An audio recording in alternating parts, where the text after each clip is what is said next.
बच्चों जैसे मैं आपको बताना चाहता हूँ अगली प्रश्नावली के लिए कि खंडशः समाकलन। तो खंडशः समाकलन जो है कि पीछे आप पढ़ रहे थे तो समाकलन को प्रतिस्थापन द्वारा कर रहे थे। यदि दो फलनों का गुणनफल अगर आ जाए तो उसका समाकलन कैसे किया जाता है। जैसे मैं आपको बताऊं कि आपने यह पढ़ा है, दो फलनों का अवकलन पढ़ा है डी डी एक्स आप, ठीक है, एफ वन एक्स इंटू क्या है एफ टू एक्स अवकलन पढ़ा है। तो अवकलन में कोई भी पहला और कोई भी दूसरा फलन हो जाए इसमें कोई दिक्कत नहीं, इसको भी पहला मान सकते हैं, इसको भी दूसरा मान सकते हैं। तो इसमें आपने पढ़ा है कि पहला फलन दूसरे फलन का अवकलन प्लस दूसरा फलन पहले फलन का क्या है अवकलन, यह हम डिफरेंशियल से जोड़ रहे हैं। लेकिन समाकलन में ऐसा नहीं होता, उसको खंडशः समाकलन कहते हैं। यदि यह हो कि समाकलन f1x इंटू क्या है f2x dx, दो फलनों के गुणनफल का यदि समाकलन हो बच्चों तो यह बराबर होता है पहला फलन दूसरे का समाकलन f2x dx माइनस डी समाकलन डी डी एक्स ऑफ पहले फलन का अवकलन इंटू दूसरे फलन का क्या है समाकलन, फिर पूरे का समाकलन प्लस क्या होगा सी। यह दो फलों के जो है कि गुणनफल का अवकलन, पहला फलन गुणे दूसरे फलन का समाकलन माइनस समाकलन पहले फलन का अवकलन गुणे दूसरे फलन का समाकलन, फिर पूरे का जो यह आए गुणनफल उसका क्या करेंगे हम समाकलन। अब जैसे मैं आपको बताऊं कि थोड़ा समझने का प्रयास करिएगा, इसमें किसको पहला फलन माना जाए किसको दूसरा फलन माना जाए, इस चीज का ध्यान देना अति आवश्यक है, अति आवश्यक है। किसको पहला माने किसको दूसरा। जैसे मैं एक डिफरेंशियल समझाता हूं आपको कि सब डिफरेंशियल, जैसे D d x of x sine x, चलिए इसमें हमने इसको पहला फलन मान लिया, इसको क्या मान लिया दूसरा फलन। तो हम लिखेंगे कि पहला फलन दूसरे फलन का अवकलन साइन एक्स प्लस दूसरा फलन पहले फलन का क्या है अवकलन। यह आपका हो गया x cos x plus sine x into one बराबर एक्स कास एक्स प्लस क्या है साइन एक्स। चलिए फिर इसी को देखिए d d x of x sine x में यदि हम इसको पहला फलन मान लें इसको दूसरा फलन मान लें तो sine x D d x आप क्या होगा एक्स दूसरा फलन प्लस दूसरा फलन डी डी एक्स आप क्या होगा पहला फलन साइन एक्स।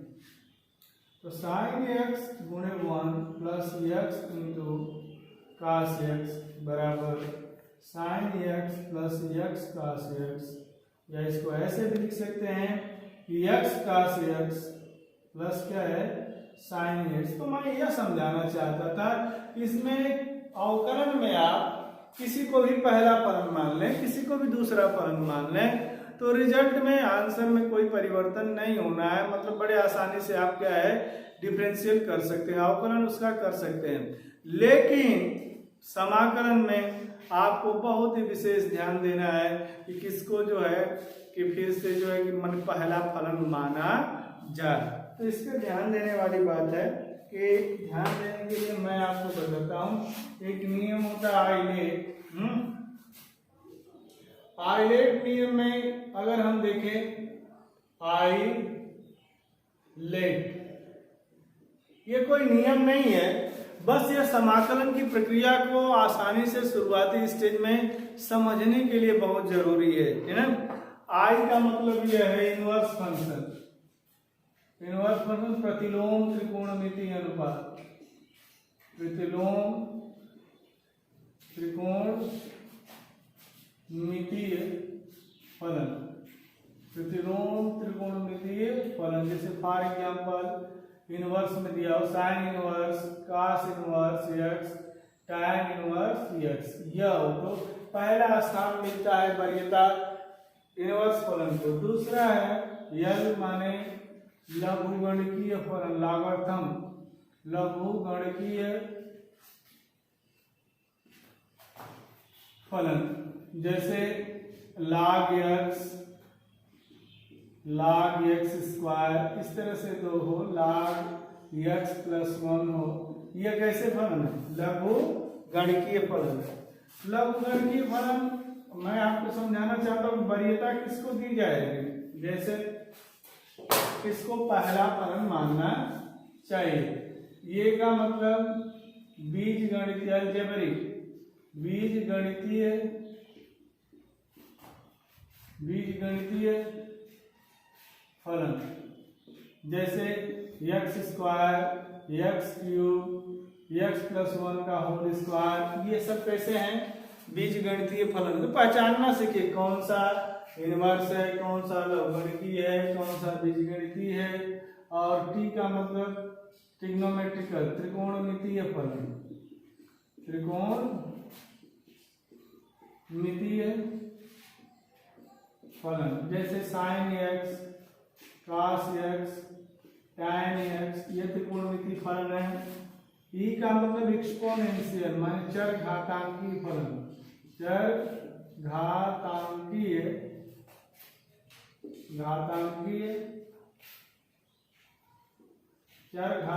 फलन, जैसे e to the power 2x, चाहे e to the power -x, a to the power x, यह सब कैसे हैं?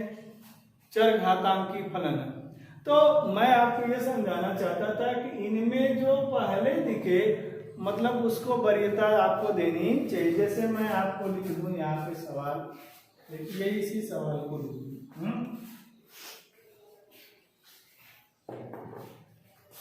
समाकलन x sin x dx, ध्यान दीजिए, समाकलन log x into sine inverse x dx। अब सबसे बड़ा मसला यह है कि फार्मूले को तो हम समझ सकते हैं, फार्मूले पे रख भी सकते हैं। सबसे बड़ी बात यह है कि इसमें ठीक उसी तरह से कि बिल्ली के गले में घंटी बांधेगा कौन की कंडीशन है, इसमें हमारा स्टूडेंट यह जाने कि पहला फलन हम किसको माने, तो वह आइलेट लिख लेगा, उसको आसानी होगी। आइलेट तो सभी फलन एक साथ नहीं रहेंगे। इसमें x को देखिए, ये कैसा है? बीजगणितीय है।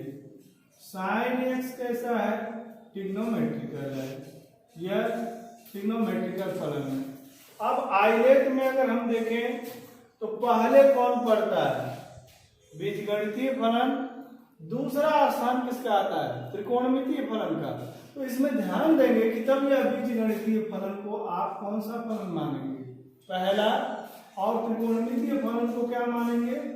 दूसरा। समझिएगा आपको।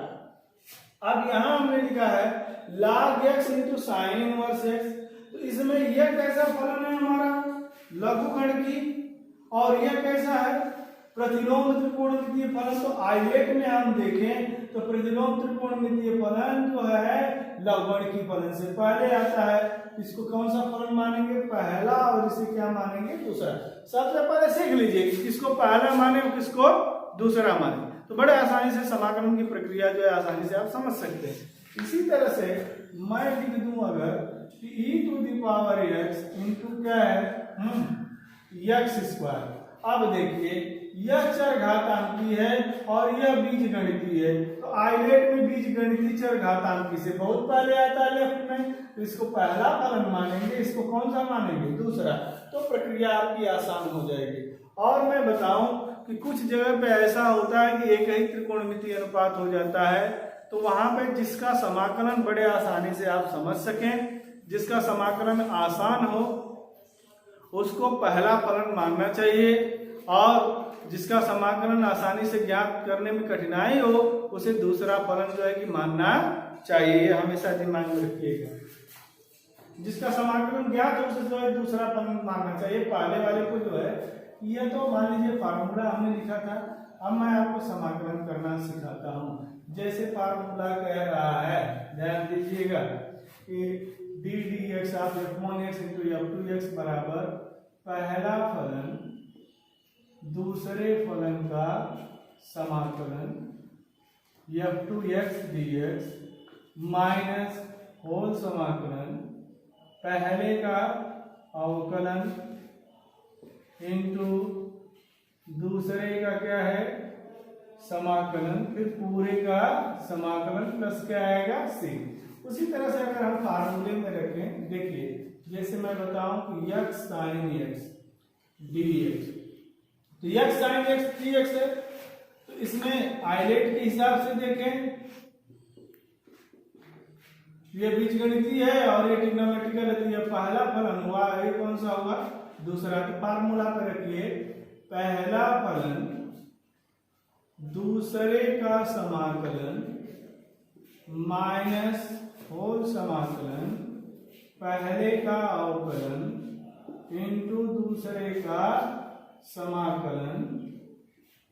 फिर यह जो पूरी प्रक्रिया आए इसका अवकलन इसका समाकलन करने के बाद जो गुणनफल आए उसका फिर से एक बार क्या करेंगे हम समाकलन।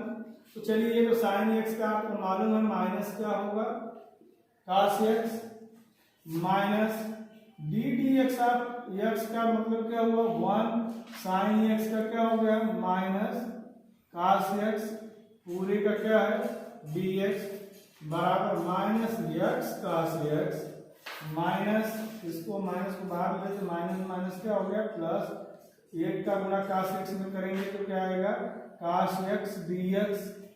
अब देखिए ये minus x cos x plus cos x का डिफरेंशियल क्या हो जाएगा sin x प्लस क्या है c।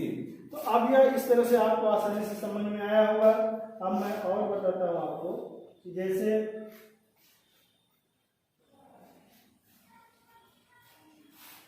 अगर मान लीजिए कि कोई फलन ऐसा हो जिसका गुणनफल ही नहीं आपको मालूम हो, कोई गुणा में हो, तो जैसे आप लोगों ने देखा होगा कि गुणा में ऐसा जो है कि अगर किसी का गुणनफल नहीं हो और उसका हमको समाकलन ज्ञात ना हो, जैसे साइन इनवर्स x लिख दें dx, तो साइन इनवर्स x का डिफरेंशियल तो मालूम है, इंटीग्रेशन नहीं मालूम। तो इसको यहाँ दो फलों के गुणनफल में से चेंज करना अति आवश्यक है। कैसे करेंगे, एक तो हर जगह छुपा होता है और एक को हमेशा कौन सा फलन लेके गुणा करते हैं दूसरा फलन, और यह जो पहला इनवर्स फंक्शन रहेगा इसको पहला फलन फार्मूले में रखेंगे। पहला फलन दूसरे फलन का अवकलन माइनस समाकलन पहले फलन का अवकलन D d x of sine inverse x into दूसरे फलन का क्या है समाकलन, फिर पूरे का क्या है समाकलन। 1 का आप जानते हैं x होगा तो x sine inverse x minus sign inverse x का डिफरेंशियल अंडर रूट 1 माइनस क्या होगा x स्क्वायर, फिर इसका क्या हो जाएगा x dx बराबर x sine inverse x minus x upon under root 1 minus x into क्या है dx। अब यहाँ t के बराबर ले लेंगे कि माना t बराबर 1 माइनस क्या है x स्क्वायर। अब इसका जो है डिफरेंशियल करेंगे D d x of t बराबर माइनस 2x, इसलिए x dx बराबर माइनस dt बटा क्या हो जाएगा 2, अर्थात इसको माइनस dt बटा 2 जब लिखेंगे x साइन इनवर्स x जो कि अपने स्टैंडर्ड फॉर्म में नहीं है तो minus dt by 2 under root क्या हो जाएगा t, तो x sine inverse x plus 1/2 t की घात माइनस 1/2 dt।